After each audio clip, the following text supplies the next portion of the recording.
Okay, so we're going to continue on Passover. We're going to read about the plagues, part 2.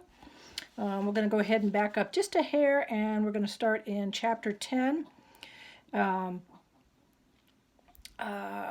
Let's see, verse 7. It says, Pharaoh's officials said to him, "How long will this man be a snare to us?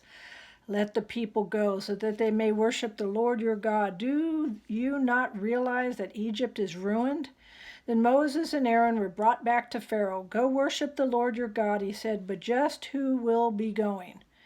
Moses answered, "We will go with our young and old, our sons and daughters, and with our flocks and herds, because we are to celebrate a festival to the Lord." So he was not going to leave unless the young, the old, male, female, and the flocks and herds came with him. Pharaoh said, "The Lord be with you. If I let you go along with your women and children, clearly you are bent on evil. No, have only the men go and worship the Lord, since that's what you have been asking for." Then Moses and Aaron were driven out of Pharaoh's presence. So he denied their request. He said, "No, only the men can go." And the Lord said to Moses, "Stretch out your hand over Egypt so that the locusts will swarm over the land and devour everything growing in the fields, everything left by the hail." So Moses stretched out his staff over Egypt, and the Lord made an east wind blow across the land all that day and all that night. By morning, the wind had brought the locusts. They invaded all of Egypt and settled down in every area of the country in great numbers. Never before had there been such a plague of locusts, nor will there ever be again.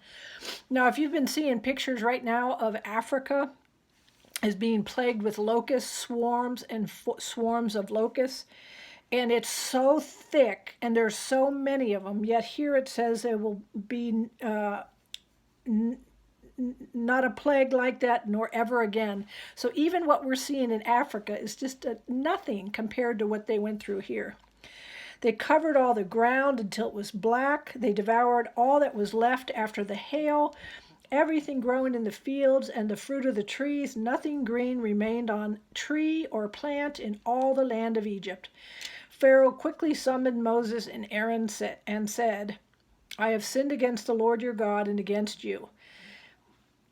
Now forgive my sin once more and pray to the Lord your God to take this deadly plague away from me."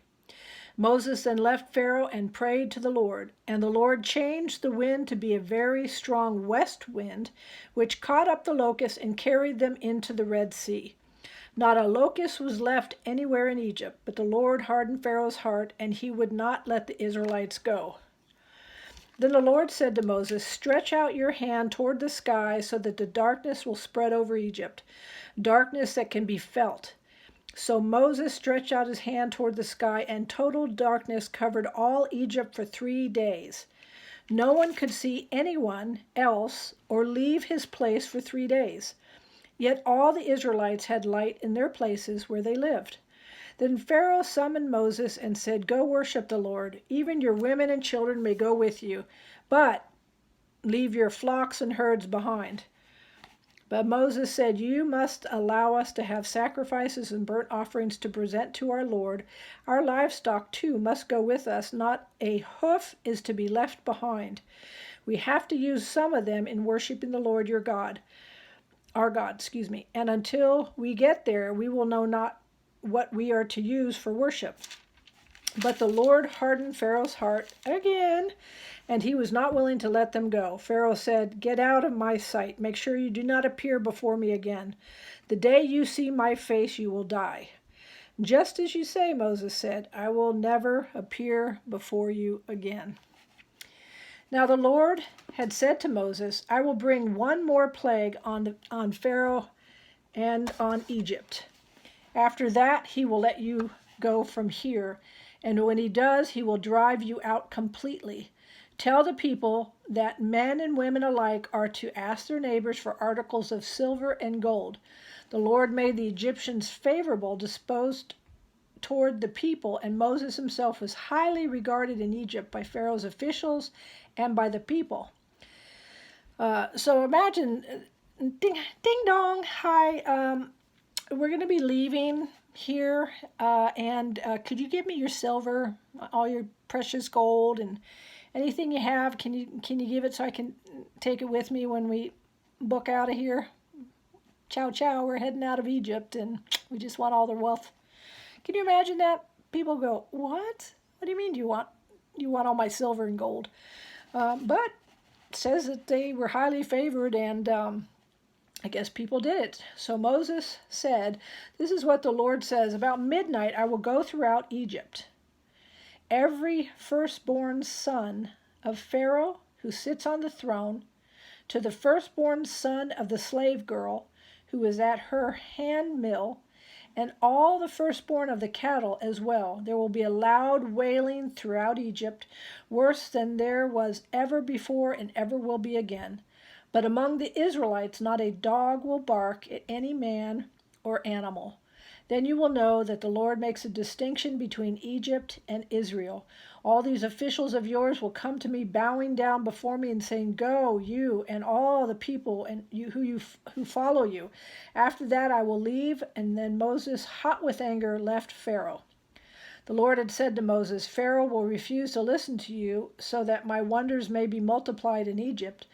Moses and Aaron performed all these wonders before Pharaoh, and the Lord hardened Pharaoh's heart, and he would not let the Israelites go out of his country. The Lord said to Moses and Aaron, this month is to be for you the first month of your year. Tell the whole community of Israel that on the 10th day of this month, each man is to take a lamb for his family, one for each household. If any house is too small for a whole lamb, they must share one with the nearest neighbor, having taken into account the number of people there are. You are to determine the amount of lamb needed in accordance with what each person will eat. The animals you choose must be year-old males without defect, and you may take them from the sheep or the goats. Take care of them until the 14th day of the month, when all the people of the community of Israel must slaughter them at twilight. Then they are to take some of the blood and put it on the sides and tops of the door frames of their houses where they eat the lamb. That same night they are to eat the meat roasted over the fire, along with bitter herbs and bread made without yeast. Do not eat the meat raw or cooked in water, but roasted over a fire, head, legs, and inner parts. Now, one of the things I wanted to bring up to you before is God's very, very strict about eating meat with blood in it. It's always been forbidden, not just for the Jew, but for the Gentile also. When they had the Jerusalem Council, Paul spoke about it. They decided when they had to put down some guidelines for the Gentiles, when they were coming to the Lord, they said specifically they were not supposed to eat meat with blood in it. So that's why it's not supposed to be raw or boiled. And because when you boil it, you're boiling it with the blood intact in the animal. And this is a practice, a disgusting practice that the Chinese do quite often. A lot of Asian countries eat the food either raw or alive, which is just foul, and or boiled in water or in a pan with the blood in it. So do not leave any of it until the morning. If some is left till morning, you must burn it. So they were supposed to eat this whole meal, and if there was any left over, they were supposed to burn it. There was to be none left over. This is how you're to eat it, with your cloak tucked in your belt, your sandals on your feet, and your staff in your hand. Eat it in haste. It is the Lord's Passover. And the reason why he wanted them with their cloak tucked in their belt and their sandals on their feet and the staff in the hand and eat it in haste is because he was telling them, get ready to leave. Okay, you're not going to dilly-dally. You're not going to be like Lot's wife who dilly-dallied and dragged her feet getting out of Sodom and Gomorrah and then turned into a pillar of salt. He's saying, be prepared to leave. So you're going to eat this meal quickly. You're going to be dressed and ready to go with your staff in hand, and you're going to be ready to beat some feet because this is not going to be a time where you can squander, dilly dally, chat with your neighbor, go on YouTube, so on and so on. They were supposed to be ready to go and hit the road running. On that same night I will pass through Egypt and strike down every firstborn, both men and animals, and I will bring judgment on all the gods of Egypt. I am the Lord. The blood will be a sign for you on the houses where you are, and when I see the blood, I will pass over you. No destructive plague will touch you when I strike Egypt. This is a day you are to commemorate for the generations to come. You shall celebrate it as a festival to the Lord, a lasting ordinance. For 7 days you are to eat bread without yeast. On the first day, remove the yeast from your house, for whoever eats anything with yeast in it from the first day through the 7th day must be cut off from Israel. Yikes. On the first day, hold a sacred assembly, and another one on the 7th day. Do no work at all on these days except to prepare food for everyone to eat. That is all you may do. Celebrate the feast of unleavened bread, and unleavened bread is bread without yeast, because it was on this very day that I brought your divisions out of Egypt. Celebrate this day as a lasting ordinance for the generations to come. In the first month you are to eat bread made without yeast, from the evening of the 14th day until the evening of the 21st day. For 7 days no yeast is to be found in your homes, and whoever eats anything with yeast in it must be cut off from the community of Israel, whether he is an alien or native born. Eat nothing made with yeast. Wherever you live, you must eat unleavened bread. So I don't know how many times he had to repeat himself here. But he's basically saying, are you getting my point here? Because when God commands us to do something, we're not to question why or to reason it away or to explain it away. We're supposed to just obey. We're supposed to be obedient. Because when the blood was put on the doorpost, it didn't take into consideration who was inside the house. It was just saying that anybody that's inside that house that has the door on the doorpost is covered. It didn't matter how many sins they committed or how sinful they were or anything about them, their age, their background, their skin color, anything. It was whoever was in the house and had the blood on the doorpost, the angel of death was going to pass over that house. So this is God letting them know that he's not a respecter of persons. If you're obedient to me and you listen to me and you follow my instructions, you will live. It says, then Moses summoned all the elders of Israel, and he said to them, go at once and select the animals for your families and slaughter the Passover lamb. Take a bunch of hyssop, dip it in the blood in the basin, and put some of the blood on the top and on both sides of the door.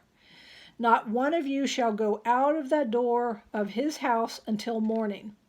When the Lord goes through the land to strike down the Egyptians, he will see the blood on the top and sides of the doorframe and will pass over that doorway, and he will not permit the destroyer to enter your house and strike you down.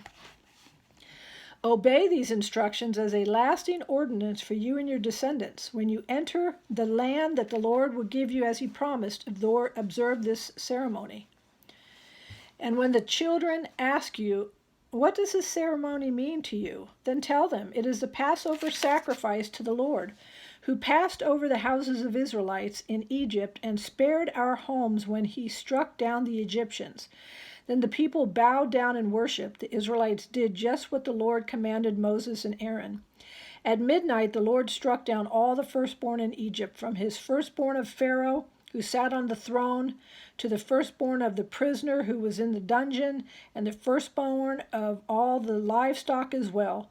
Pharaoh and all his officials and all the Egyptians got up during the night, and there was loud wailing in Egypt, for there was not a house without someone dead.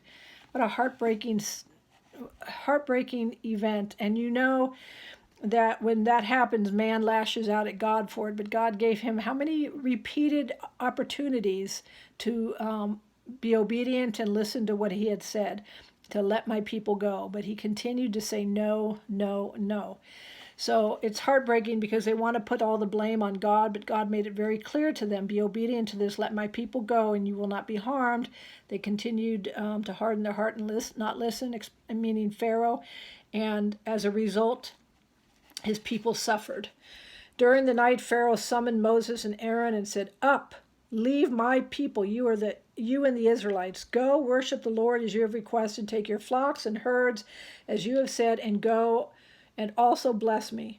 The Egyptians urged the people to hurry and leave the country, for otherwise, they said, we will all die. So the people took their dough before the yeast was added and carried it on their shoulders in kneading troughs wrapped in cloth.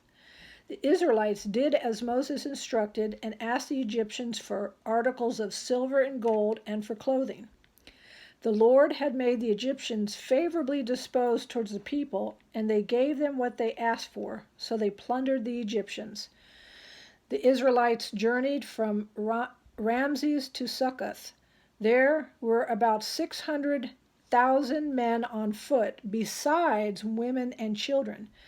Many other people went up with them, as well as the large droves of livestock, both flocks and herds. With the dough they had brought from Egypt, they baked cakes of unleavened bread. The dough was without yeast because they had been driven out of Egypt and did not have time to prepare food for themselves.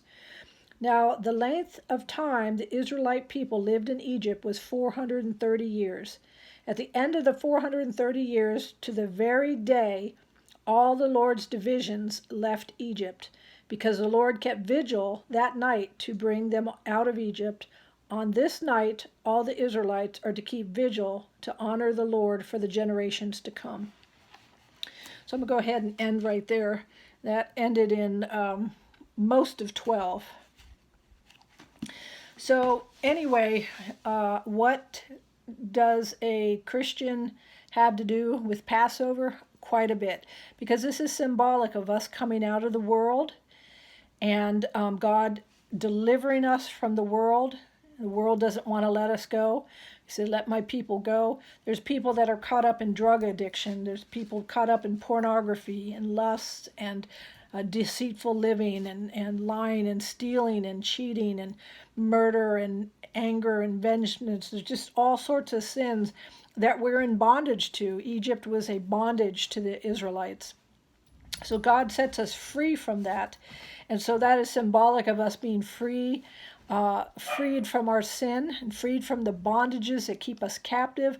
There's people that are in homosexual lifestyles that are free now, and God has delivered them from that. There are people, people don't want to believe it, but there are pedophiles out there that have called on the name of the Lord and have been saved, and God is teaching them how to distance themselves from temptation and from triggers that might pull them back towards that way, and that God is transforming them. Now remember, with Egypt, God got them out in one night, ready to go, you're out.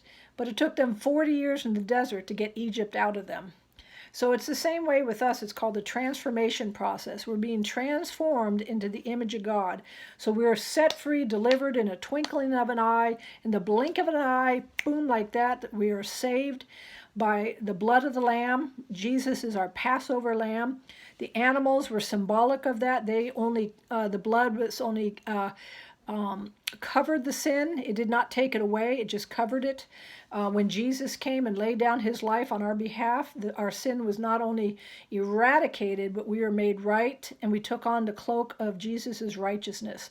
So none of us can stand before God and give any account how we got saved other than the blood of Christ. We can't say, well, I went to church, and we stand before God. I went to church my whole life. I was really faithful to Sunday school. I taught Sunday school. I was an usher. I did this, I did that. There's nothing that we can say. We can come to God with anything in our hands or anything that we've done to say, this is it. You know, I'm in heaven because I did this, this, and this. It says, nope, we have all sinned, and we are all in need of a Savior.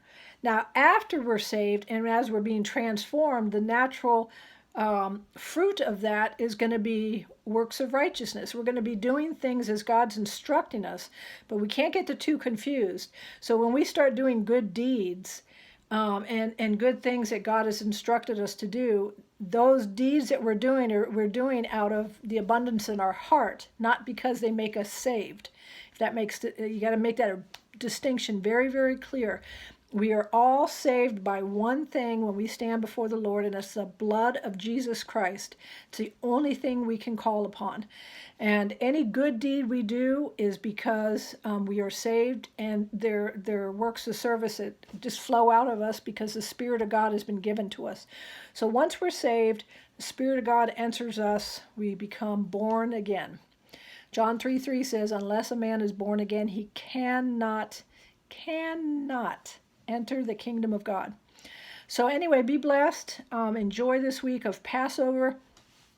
Like I mentioned before, I do not believe that Jesus died on a Friday, and I don't believe. I believe that when he died, he was in the Bible says that they wanted to take him off the cross and gets it all squared away before Sabbath came. The Sabbath came, so he had to be off that cross before the Sabbath.